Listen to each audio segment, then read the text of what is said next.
This is the biggest power struggle that could decide China's future for years. Does this mean Xi Jinping was forced to admit his mistakes?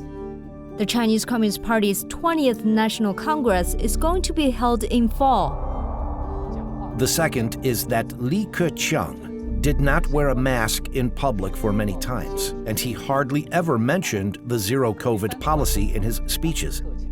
If Sun and Fu's people dared to make trouble for Xi Jinping before the 20th National Congress, Sun's life could be taken. The party's conclave is 3 months away, but the real decisions are being made now.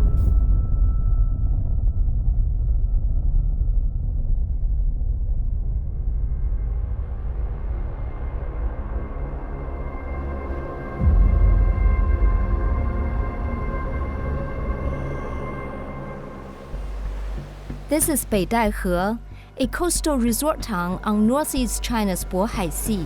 Its long beaches are known for their shallow waters and fine yellow sand. Because of its proximity to the capital, Beidaihe is commonly used by the party's top leadership, past and present, each July to slip away from the summer heat of Beijing to plan strategies. Although those gatherings are held informally, some of the most important decisions, such as the appointment and removal of senior officials, are decided in this beach town. This year, Beidaihe is of particular significance since the party's 20th National Congress is going to be held in fall, when the new top leadership will be elected. Xi Jinping will or will not resume a third term as General Secretary of the party, Chairman of the Central Military Commission, and President of the People's Republic of China. This will be the pivotal event of Chinese politics for years to come. However, the October conclave is just for show. The real decisions will be made now, including at the Beidaihe meetings. The most important part of the Beidaihe process is, however, the time leading up to it. That's when the real battles take place.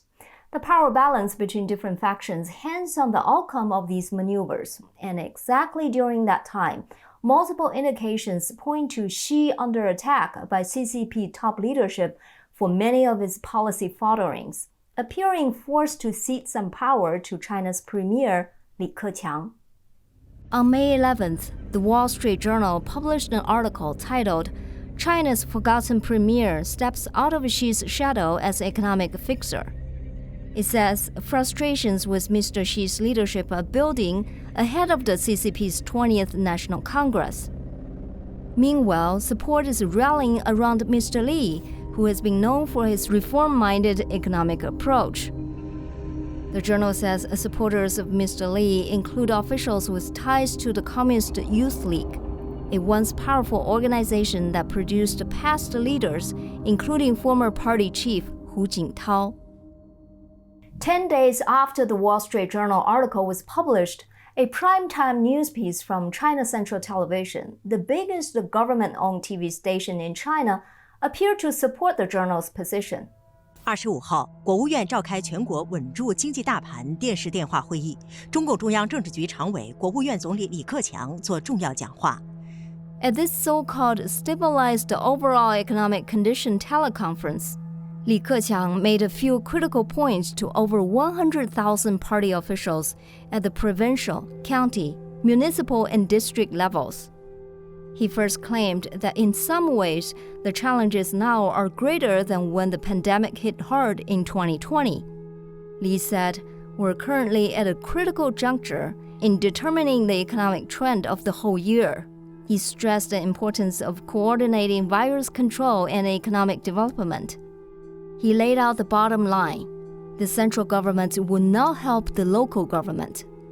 There is a reserved fund for major natural disasters at the central government's disposal. Other than that, the local government needs to take care of themselves. What's the significance of this conference? How is it related to the power struggle in the party? I spoke with Li Jun, a senior Chinese journalist who had been covering the political affairs of the country in state-owned Chinese media for 2 decades. This is what he told me.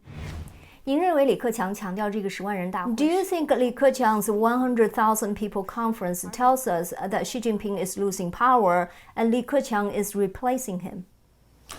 我并不认为就是李克强召开这么一个10万人大会，就代表的这个习近平权力的一种流失。 I don't think Li Keqiang's 100,000 people conference was an indication that Xi's lost control of power. The most important reason for this conference is that it had to be done. China's economy is in great trouble. From years of 5 to 7% growth to almost zero growth in the second quarter this year, according to the CCP's own statistics. The actual situation may be worse. So under such dire circumstances, Li Keqiang had to have this conference. The second reason is that running the economy is Li Keqiang's job anyway. It's the premier's responsibility if the economy is in trouble. The third thing we need to know is that Li Keqiang must have obtained Xi Jinping's approval to hold such a conference.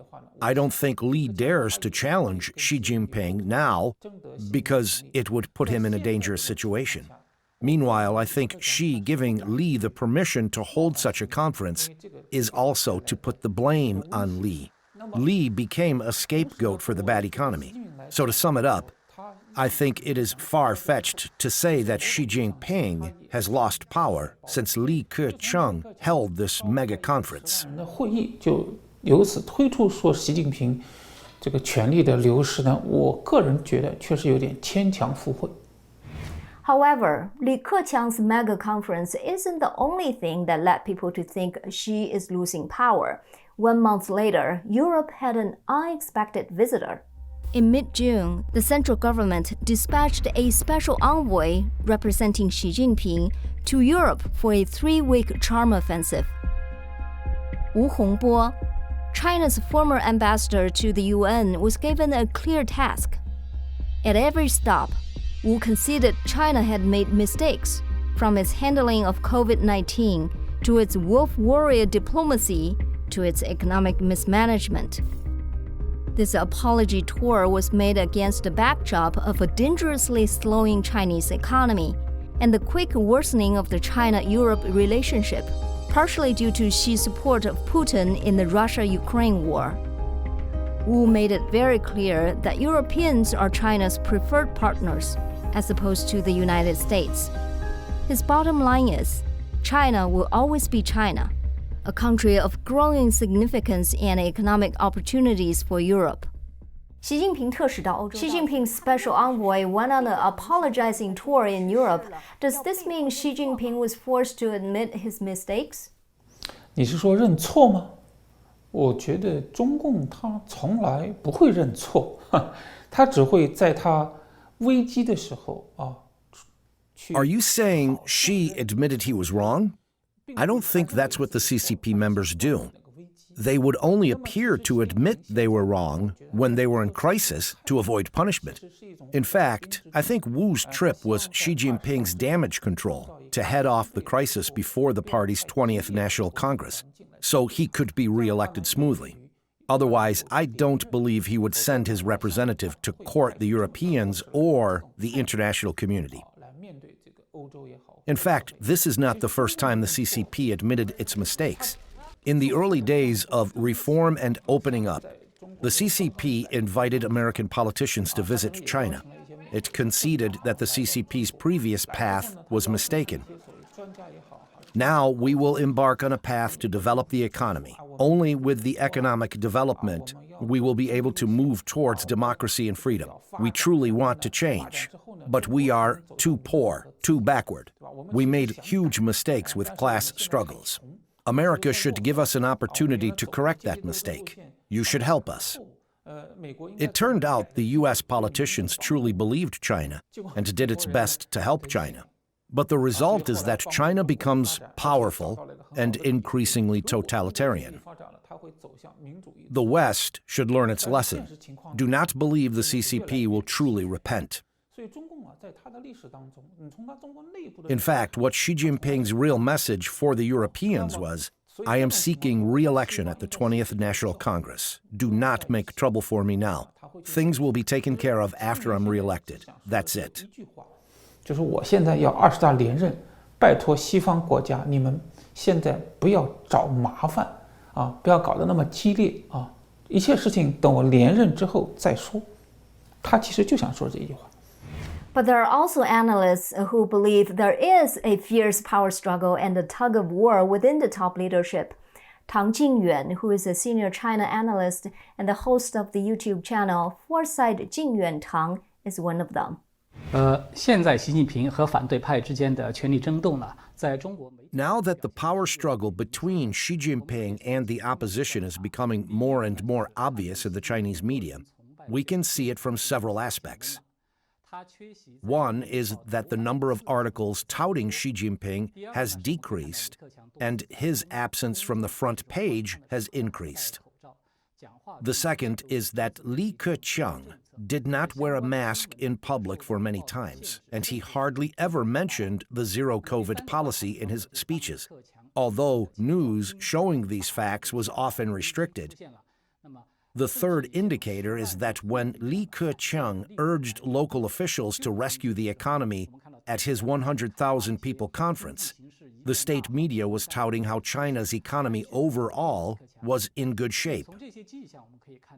From these signs, we can see that there is a battle of routes between zero-COVID policy and economic development at the party's top leadership, and this fight is becoming more and more intense and obvious. It shows that Xi Jinping's status in the party has been strongly challenged, and his position might not be as unshakable as it seemed. This will cast doubt on his re-election at the party's 20th National Congress. We can also see that after Xi politicized the zero-COVID policy by tying it to his status and governance ability. To a large extent, whether or not the zero-COVID policy can continue will become the barometer of Xi's status in the party. 是否会延续呢？它将成为习近平权力地位的一个晴雨表。 And the zero-COVID policy continued. On May 5th, the People's Daily published an article to reinstate the unwavering execution of the zero-COVID policy, to show Xi Jinping has not conceded in this regard. Since then, despite the public outcry in Shanghai, Tianjin, and Beijing, which had been hit with waves of Omicron, the local governments have been insisting that their cities be locked down when the virus arrived. Besides the epidemic control policy, there are other events that are considered to be closely related to the party's 20th National Congress and Xi's position at the top leadership. Most notably, 3 high-profile corruption cases. The first case is related to a Chinese-Canadian tycoon who was abducted from Hong Kong by the party apparatus 5 years ago. This is the luxury Four Seasons Hotel in central Hong Kong. At around 1 a.m. on January 27, 2017, billionaire Xiao Jianhua was reported to be taken away by half a dozen unidentified men from the hotel lobby in a wheelchair, his head covered with a blanket. Xiao did not resist. Since then, Xiao had disappeared from the public eye until 2020, when Xiao's Tomorrow Group confirmed that their boss was on the mainland and cooperating with the government's efforts to restructure the conglomerate. The total worth of the Tomorrow Group that comprised 9 companies was up to hundreds of billions of dollars. Its business expanded from securities, futures, to state-dominated industries including banking, insurance, coal, cement, property, and rare earth minerals. It was widely understood that the Tomorrow Group has close relationships with top Chinese elite families, including Jiang Zemin, Zeng Qinghong, Liu Yunshan, Wen Jiabao, Jia Qingling. In fact, it is considered the common vehicle to help these families to make money and whitewash their money. Gao Wenqian, a CCP historian, once said that whoever controls Xiao Jianhua will have the upper hand in the power struggle within the party, since he would obtain the corruption evidence of these elites from Mr. Xiao. Xiao's case was put on hold for 5 years until earlier this month, when the Canadian embassy revealed that his case would be put on trial on July 4th without consular access.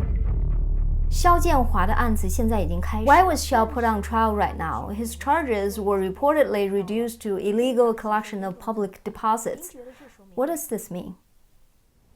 可能西方人并不了解肖建华这个人啊。肖建华呢，其实他是江泽民家族、曾庆红家族、贾庆林家族以及中国很多。The Westerners do not know Xiao Jianhua. Who is Xiao Jianhua? He is the one that managed the money for Jiang Zemin, Zheng Qinghong, Jia Qinglin, and many other powerful families in the CCP. We call people like Xiao the white gloves. He knows many secrets of these powerful families. He also worked with these families to oppose Xi. For example, he was behind the stock market crash in China in 2015, which cost a damage of 2.7 trillion yuan, or $450 billion. He had committed serious crimes. But why was he able to get away with it? Some people say this shows that Xi is losing power, and that was Xi's concession to his opponent. In fact, this is not the case. I think the reason his crime was reduced to illegally collecting public deposits is because Xi Jinping was trying to show that Xiao Jianhua was very cooperative. He told us everything. These powerful families' dirt is on my hands. I have reduced Xiao's sentence to show goodwill to those families. That is to say, if these families do not stir up trouble for me before the 20th National Congress, I will keep you safe. But if you mess with me, I have your dirt in my hands. I will destroy you under the name of corruption. I think this is what Xi Jinping meant. 如果你们像肖建华一样很配合很愿意跟我们这样合作，那我这边也可以放你一马。其实我个人认为它是有这两层含义。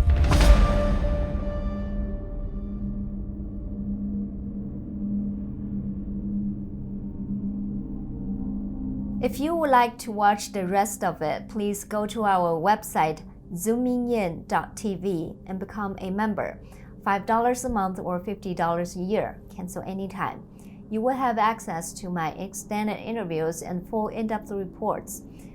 For those who are not quite ready to become a member yet, you are welcome to visit our website as well. We have all the shows you can watch on YouTube, plus transcripts on our website. YouTube only allows for a short description, but on our website, we post full transcripts. You can simply donate to us on that website as well. Finally, I would also like to thank our sponsor, Shenyun Performing Arts. Enjoy Shenyun at your nearest theater. And for Zooming In members, you can get discounted tickets at shenyun.org/Simone-Gao. Have a great day, and I'll see you very soon. You are not just watching a performance. You are witnessing a culture reborn. Now, you'll see what the modern world has never seen. China, before communism. Shenyun 2022. Live on stage. Get tickets now at shenyun.com.